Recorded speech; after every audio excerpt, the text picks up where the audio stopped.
You're listening to Civic Media. You can tune into any of our live shows on any radio station across the state with the Civic Media app. Find us in your phone's app store and listen anytime, anywhere. This is your WGBW Daily News Roundup for the Talk of Green Bay, 97.9 FM and 1590 AM. For 97.9 WGBW News, I'm Lisa Hale. The National Weather Service says northeast Wisconsin can expect 3 to 4 inches of snow in the northern part of our listening area and up to 6 inches in the southern portion as a winter storm moves through the region today. The majority of the accumulation is expected this evening. Once this passes, another snow event is headed our way on Friday. With single-digit temperatures a common occurrence and wind chills below zero, a new daytime warming center has opened in Neenah. The shelter at St. Paul's Lutheran Church on North Commercial Street will be open from 8 a.m. to 4:30 p.m. any day that the morning temperature is 10 degrees or colder. The warming shelter is open to all and can serve up to 25 people at a time. The City of Green Bay and C. Rice have devised a plan to move the massive coal piles on Mason Street to the former J.P. Pulliam Generation Station, freeing up the waterfront property for redevelopment for commercial, restaurant, and other downtown-friendly development. While these two entities agree, everything hinges on whether Brown County and C. Rice can come together on a use for the Pulliam plant site. The city's redevelopment authority recommends that the Common Council approve the memo of understanding with C. Rice at its March 4th meeting. A Wisconsin couple is suing Walgreens over their son's asthma death. Shannon and William Schmidtneck's 22-year-old son Cole died in January of last year. According to the lawsuit, their son stopped at a Walgreens pharmacy in Appleton and was told that the price of his inhaler had jumped from $66 to $539 out of pocket. He left the pharmacy without the medication and tried to manage his condition with a rescue inhaler. The lawsuit says he suffered a fatal asthma attack a few days later. The couple alleges Optum RX violated Wisconsin law by raising the cost of the medication without a valid medical reason and failed to notify their son so that he could talk to his doctor about alternatives. When 50-year-old Dennis Sutrick pleaded no contest to first-degree reckless homicide for the August 2020 murder of a woman at an Ashwaubenon hotel, he said he didn't understand the plea deal and that his lawyer was ineffective. That was the basis of his motion for the Wisconsin Court of Appeals. In a 12-page ruling Tuesday, the court rejected his arguments and denied his appeal. Sutrick is serving a 40-year prison sentence for his conviction. Funding for new electric vehicle charging stations all across Wisconsin is now up in the air just days after Governor Evers celebrated the first ones to open in the Northwest region. In a memo last week, Federal Highway Administration officials suspended the National Electric Vehicle Infrastructure Program, which was used to build the charging stations in the region. The freeze could cost the state nearly $7 million that had already been approved for 15 projects. The state had planned to award roughly $22 million for 53 projects in total. The City of Green Bay will receive over $3.9 million to replace 3 buses in its transit system. The money comes from fines collected from Volkswagen for cheating on emissions tests in the 2010s. The new buses will replace old, energy-inefficient buses using the funding from the State of Wisconsin Transit Capital Assistance Grant Program.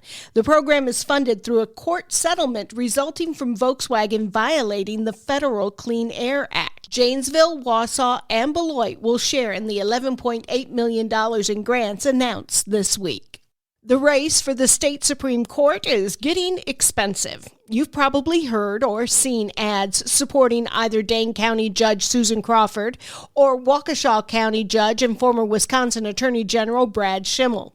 January's campaign finance reports show the Crawford campaign raised $2.8 million and Schimmel's $2 million.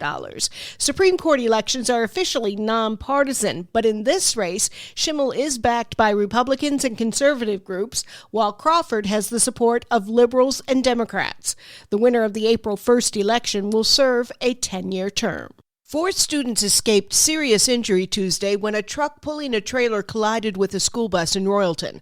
Wapaka County Sheriff's officials say the accident happened when the school bus was stopped to allow children off. The truck failed to stop and hit the bus. 2 students had just stepped off of it. Another was exiting the bus when the crash happened. 1 student was still seated on the bus. No serious injuries were reported. Green Bay Area Public Schools purchased and installed 66 new Zoll AED3 units to replace its current automatic external defibrillators and provide dedicated units for athletic trainers. The school district said the change-out happened in February, American Heart Month.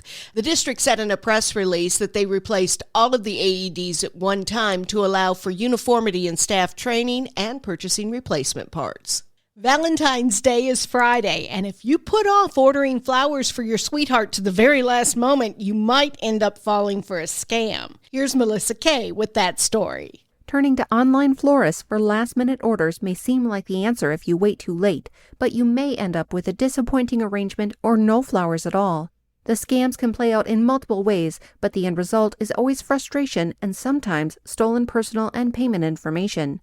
The Wisconsin Better Business Bureau recommends you research the seller, read customer reviews, verify the seller's contact info, check that the website is secure, use secure payment methods such as a credit card, and understand order placement and delivery timelines, among other tips. You can find more information and check for BBB-accredited florists at bbb.org. The Wisconsin DNR says Haley Herzig of Fond du Lac made history over the weekend when she caught the 4th largest sturgeon ever harvested in Wisconsin. The 22-year-old first-time spearer caught a 108-pound female measuring 79.3 inches. I'm Lisa Hale, 97.9 WGBW News. For news anytime, log on to WGBW.FM.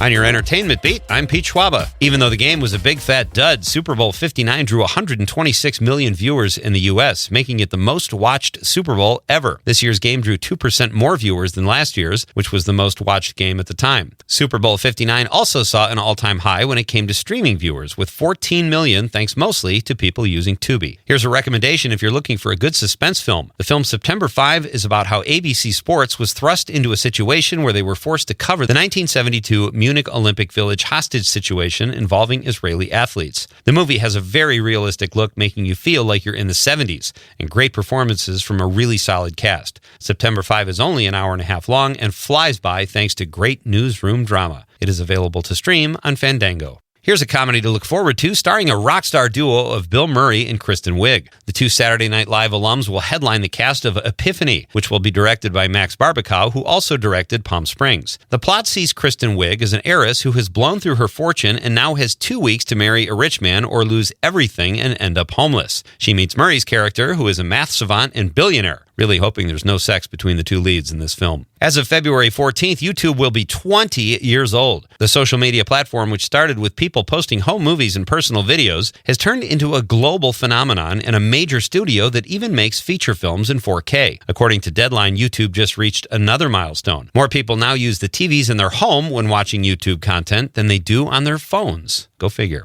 Liam Neeson was supposed to be stepping back from action movies, but apparently the genre is too embedded in his DNA. The Irish actor just started filming The Mongoose, where he plays Fang Flanagan, a war hero being accused of crimes he supposedly did not commit. To add a little more macho to the fire is a character named Tanker, played by Ving Rhames. Michael Chiklis plays the bad guy and head of the Texas Highway Patrol, who chases Neeson literally throughout the film. Don't give up on action movies, Liam. Very few people can do them at your age. Sticking with action heroes, actor Jason Statham has a new film in the works called Black Bear. That might be a working title.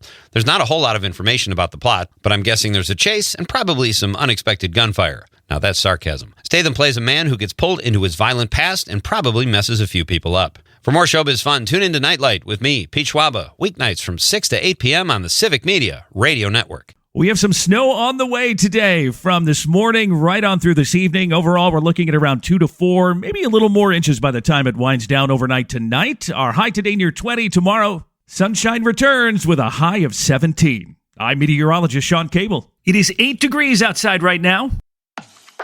That's your WGBW Daily News Roundup from Civic Media. Subscribe to this podcast on Spotify, Apple, or wherever you find your podcasts. Find more news at WGBW.FM.